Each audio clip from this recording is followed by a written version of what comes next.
el tema sería este: según el plan de Dios que estamos estudiando en esta Cuaresma, sobre todos los proyectos de los hombres, sobre todos los planes políticos, sociales, terrenales, el plan de Dios. Según el plan de Dios, convertirse es el requisito necesario para la verdadera liberación. Si no se convierten, todos perecerán. Segundo, el escarmiento de Israel. No todos agradaron a Dios, por eso quedaron tendidos sus cadáveres en el desierto. Y tercero, ¿qué significa entonces para el Salvador convertirse hoy? La enseñanza del Evangelio en los labios mismos de Cristo: si no se convierten, todos perecerán por igual. Nos hace preguntarnos, ¿qué es convertirse? ¿Qué es conversión? Es la síntesis de todo el Evangelio. Así comenzó Juan Bautista, así prosiguió Jesucristo y así mandó predicar hasta el confín de los siglos. El reino de Dios ha llegado. Convertíos y creed en el Evangelio. Esta es la base de este reino de Dios. Convertirse es lo mismo hacer penitencia. Es lo mismo que la famosa palabra griega metanoia, cambiar de mentalidad. Eso es convertirse, cambiar la mentalidad. El que estaba de hinojos ante los ídolos de la tierra, cambie de mentalidad y póngase de rodillas ante el único Señor. Convertirse es volverse a Dios. Y ya que volverse a Dios tiene un camino, Jesucristo que dijo: yo soy el camino, nadie llega al Padre sino por mí. Convertirse es adherirse a Cristo y buscar al Padre. Hay una originalidad en el Evangelio de San Lucas, que es el libro de este año, y es que desde el capítulo 9 hasta el 19, esos 10 capítulos nos presentan una verdadera cristología, una presentación amplia del sentido de Cristo como Salvador de la humanidad. Y nos presenta esta cristología a ese Hijo de Dios caminando hacia Jerusalén. Es el Evangelio que más se fija en este caminar hacia Jerusalén, no por detalles geográficos que no le interesan mucho a San Lucas, sino por una preocupación teológica. Caminar hacia Jerusalén significa para Cristo y para todos sus seguidores, los cristianos, ir buscando la voluntad de Dios. Camino que Él mismo lo anuncia, no lo desconoce, de sufrimiento, de calvario, de humillaciones, de cruz, pero que después termina en una meta de triunfo, de victoria, de resurrección. Jerusalén personifica para los israelitas y de manera especial para Cristo la ciudad de las promesas de Dios. Si Jesús anuncia que va a ser expulsado de Jerusalén, es porque esa Jerusalén ha sido prostituida por los hombres, los escribas, los fariseos, los mismos sacerdotes. Lo expulsarán, y al ser expulsado Cristo de Jerusalén, Él se lleva todo lo puro de Jerusalén y deja en la vieja Jerusalén las mañas de los hombres, los pecados, las injusticias, las intrigas. Pero con Él sube a la cruz, en este camino que termina en su humillación suprema, la inocencia, la santidad, la justicia de Dios, el perdón de los hombres. Y desde la cruz, todas las promesas de Jerusalén pura se expanden a todos los hombres que quieran creer en este Señor Jesucristo. Convertirse, pues, es caminar con Jesús en ese misterioso viaje hacia la voluntad de Dios, hacia las promesas de Dios, sin dejarse seducir ni por los triunfalismos, ni por las intrigas de la misma religión, ni de la política, ni de las cosas de la tierra, sino desentenderse puro y limpio con Cristo para merecer esas promesas del Señor. Convertirse, pues, en este lenguaje del Evangelio de hoy, es un caminar doloroso, entre llanto y luto, entre sufrimientos y penas, coronas de espinas, latigazos, torturas, pero que terminan en la victoria final, la resurrección del Señor, que es la resurrección de todos nosotros. Así comprendemos los dos episodios que nos narra el Evangelio de San Lucas, precisamente en esta sección del caminar de Cristo enseñando a sus seguidores. Un episodio se refiere a los que murieron mientras ofrecían un sacrificio. Unos galileos piadosos encontraron mientras celebraban su sacrificio la muerte, sin duda una muerte represiva, una muerte de la persecución al sentido religioso.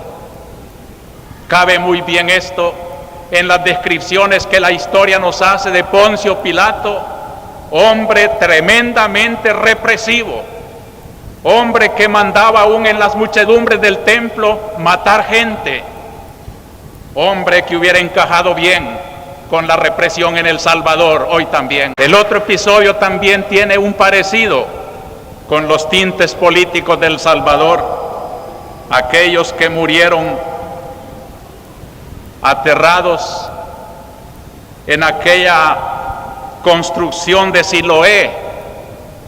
Sin duda se trataba de aquellos movimientos políticos, los celotas, murieron luchando, cualquiera que sea la situación.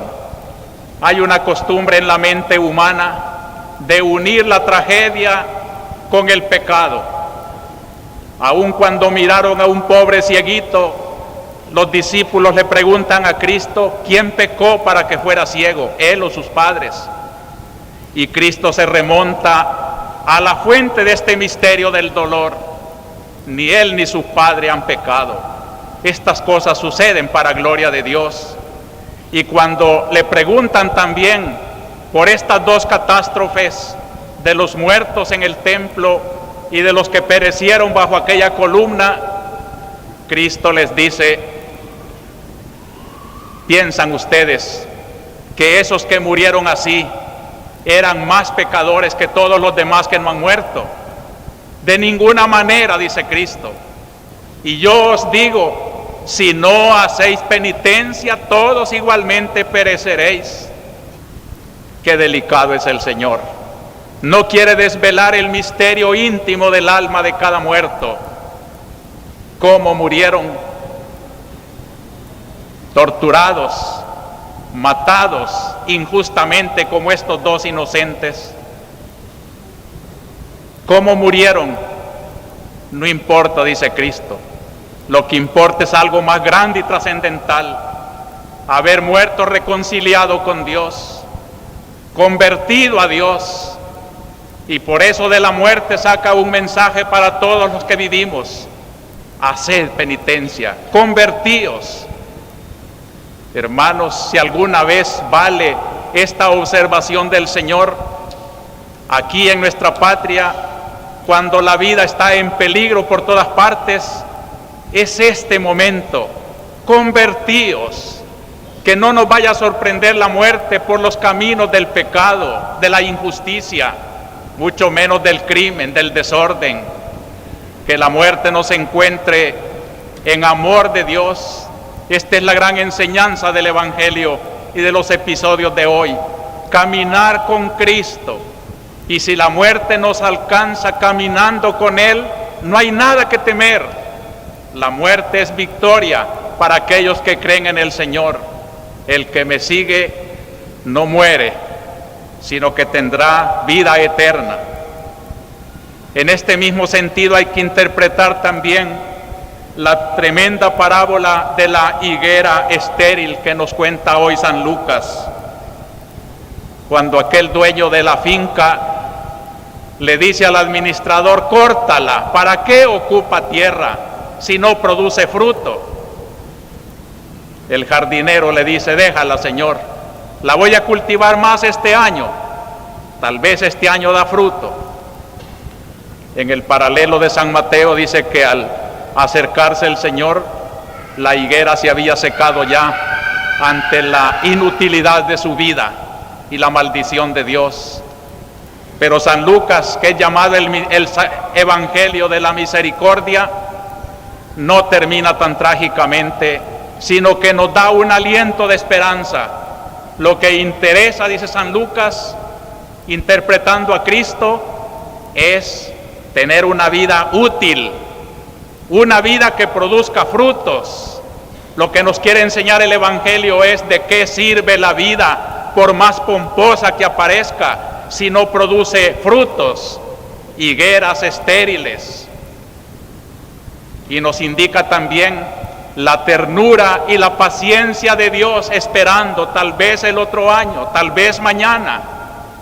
Es un llamamiento precioso de Cuaresma para que revisemos nuestras vidas, a ver si de verdad hay frutos o somos higueras que inútilmente están ocupando la tierra en el mundo. Se necesitan hombres de buenas obras, se necesitan cristianos que sean luz del mundo, sal de la tierra. Hoy se necesita mucho el cristiano activo, crítico, que no acepta las condiciones sin analizarlas internamente y profundamente. Ya no queremos masas de hombres con las cuales se ha jugado tanto tiempo. Queremos hombres que como higueras productivas sepan decir sí a la justicia, no a la injusticia, y sepan aprovechar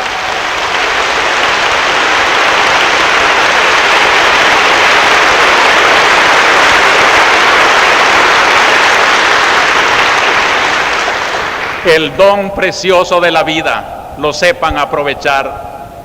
Cualquiera que sea la situación, queridos hermanos, el más humilde de los que estamos aquí,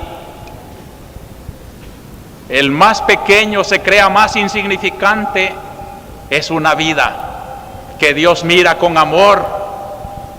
Con amor Dios mira estos dos muertos, sus vidas ya terminaron, pero Él ha recogido ya las cosechas de sus frutos.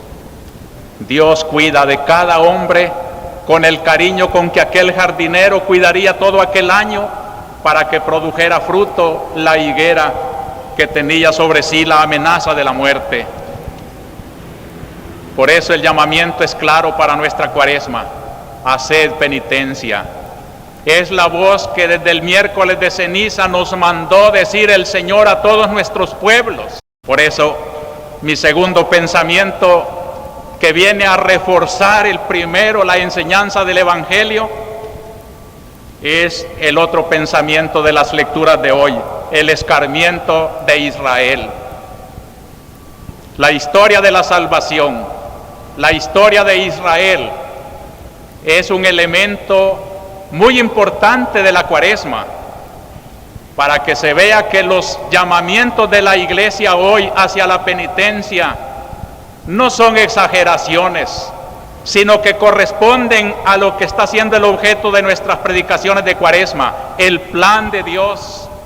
El plan de Dios lo conocemos en la realización de su historia de Israel. Él escogió ese pueblo entre todas las naciones para hacer un modelo de historia que desde Cristo, desde su cruz, iba a ser la historia de salvación en la historia de todos los pueblos.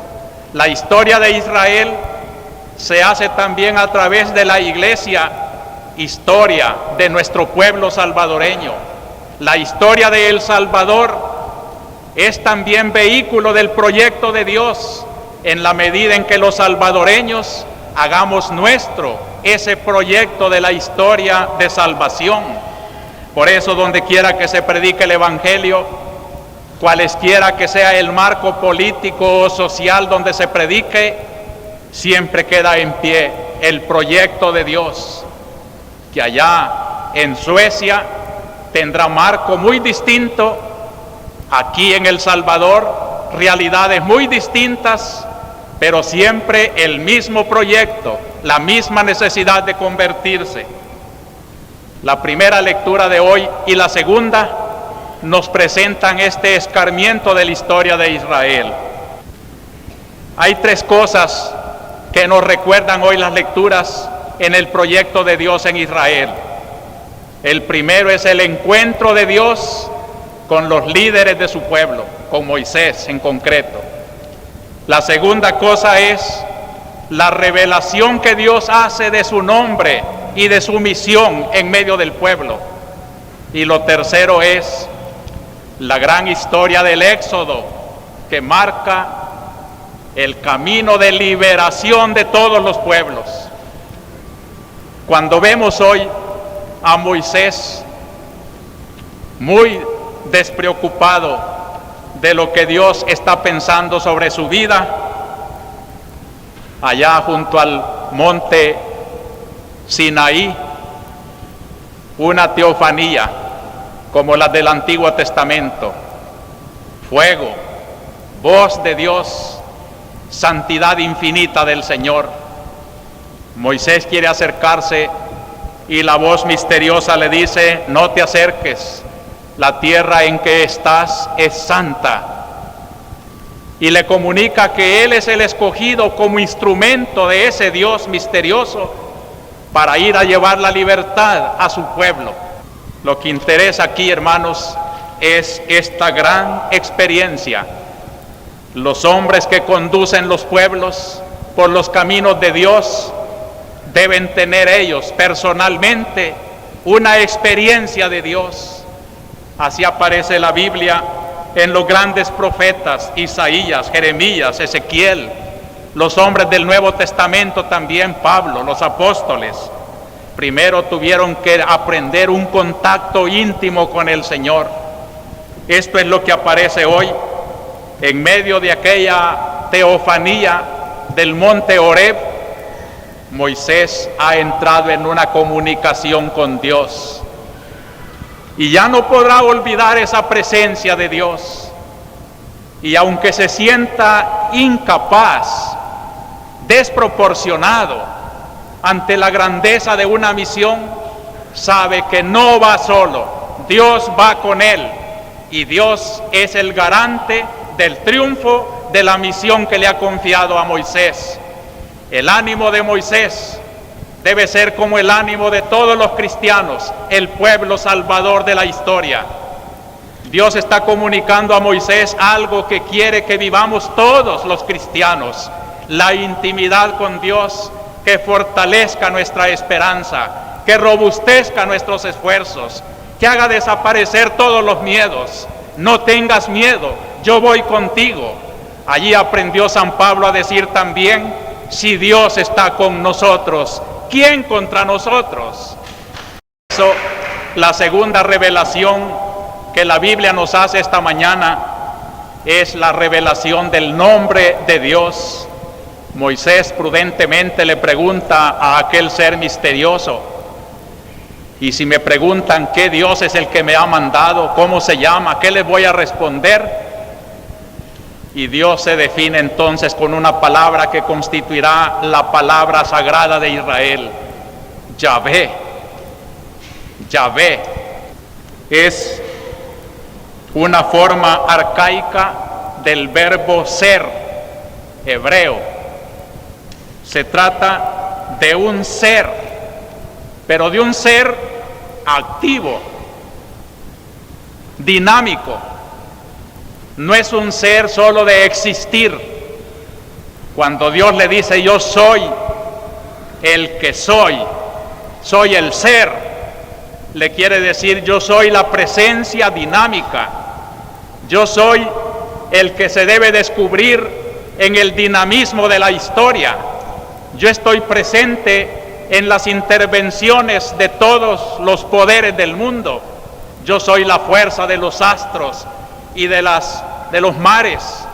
Yo soy el que hace que sean las cosas. Por eso le dice también: soy el Dios de Abraham, el Dios de Isaac, el Dios de Jacob. No tengan de mí una idea abstracta, un Dios que está allá en los cielos y que ha dejado la tierra a los hombres. No es eso exacto.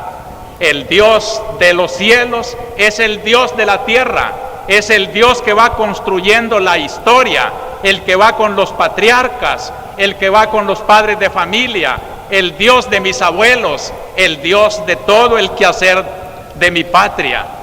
Cuando estamos tratando una religión que muchos critican como si se hubiera apartado de su espiritualidad, se oyen tantos disparates y se escriben tantas columnas insípidas en los periódicos. Ya nadie va a la iglesia porque nadie predica religión sino política.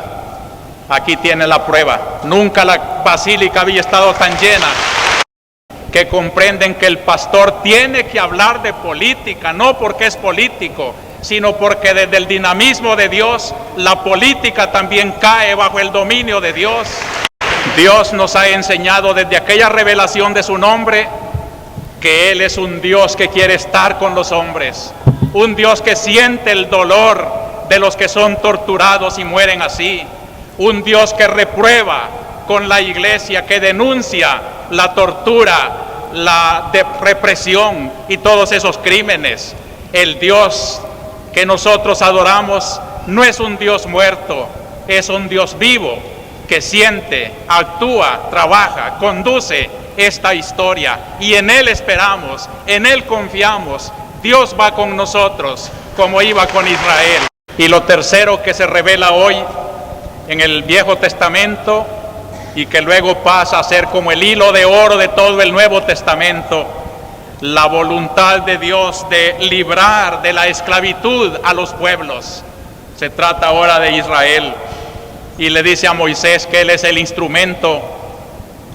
Y aquí oímos, queridos hermanos, unas palabras que podía decir Dios del pueblo del Salvador: he oído los quejidos, los lamentos de mi pueblo. Llégame hasta oído el dolor, la opresión de ese pueblo.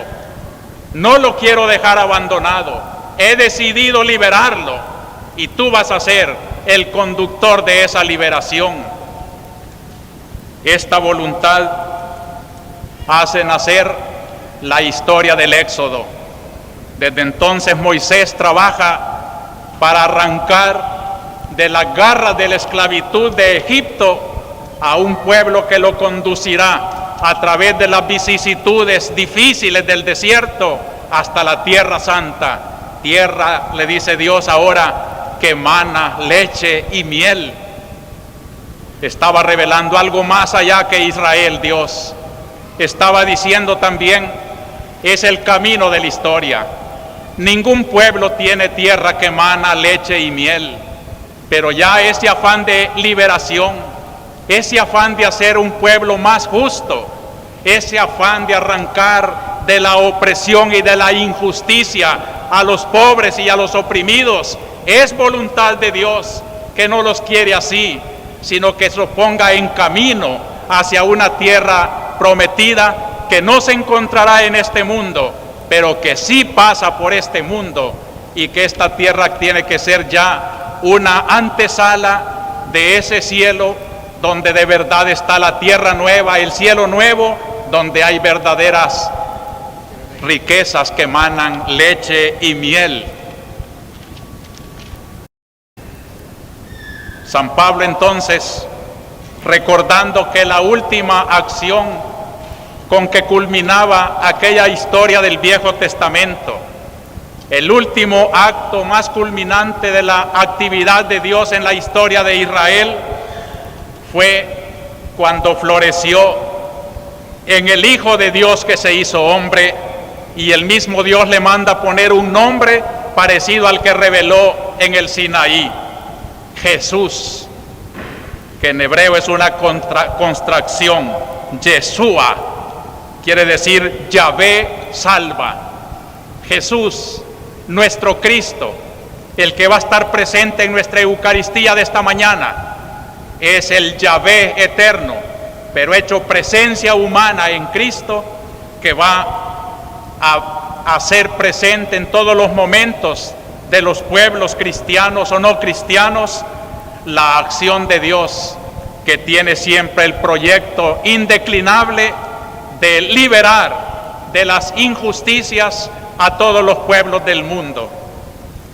San Pablo, en su segunda lectura de hoy, prorroga ese relato de la historia de Israel que nació con la revelación de Dios y que se prolongó 40 años por el desierto, y toda la historia de Israel a través de sus reinos, de sus profetas.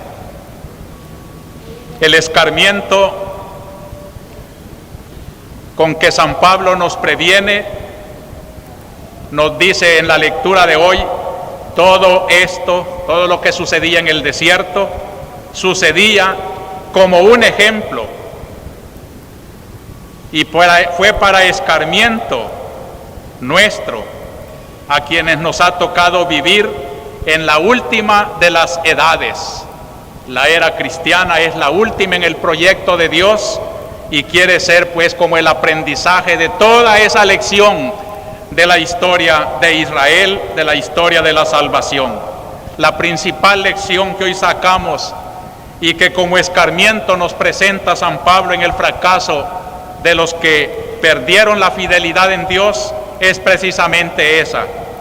No basta la condición de pertenecer al pueblo de Dios.